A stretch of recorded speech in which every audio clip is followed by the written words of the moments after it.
बाणगंगा नदी, जो हरिद्वार की नील धारा से निकलकर पंचलेश्वर महादेव मंदिर से होते हुए शुक्रताल तक जाती है, अब फिर से जीवंत होने की ओर बढ़ रही है।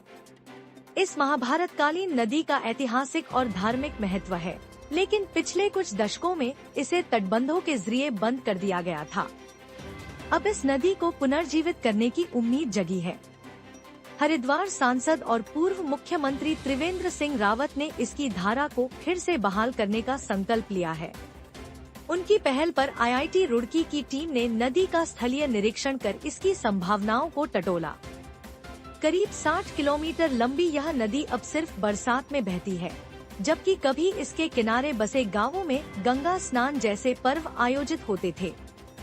त्रिवेंद्र रावत का कहना है कि प्राकृतिक धरोहरों का संरक्षण हम सभी की जिम्मेदारी है और बाणगंगा को फिर से संजीवनी देना एक साझा प्रयास होगा।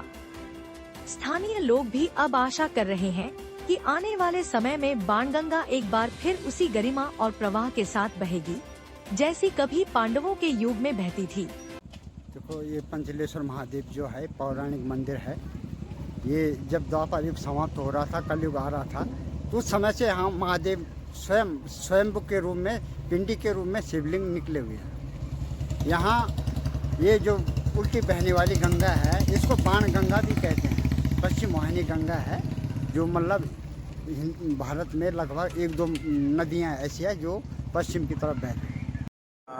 इसलिए हमें हाइड्रोलॉजी डिपार्टमेंट से, जो हमारे IIT रुड़की का एक डिपार्टमेंट है, उनके एक्सपर्ट से हम राय ले रहे हैं कि जो पश्चिम वाहिनी गंगा है, उसको बाणगंगा भी कहते हैं, उसको हमको किस ढंग से उसकी सफाई करना चाहिए, एक्सपर्ट की राय लेकर के हम उसमें आगे बढ़ेंगे।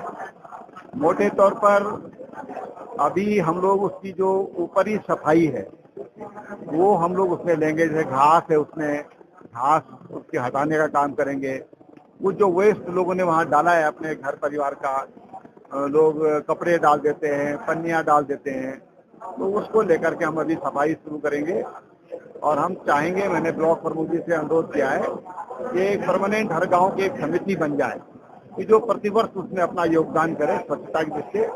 उससे एक बड़ा मैसेज भी जाएगा और हरिद्वार से हम देश को एक बड़ा मैसेज देने में भी कामयाब होंगे।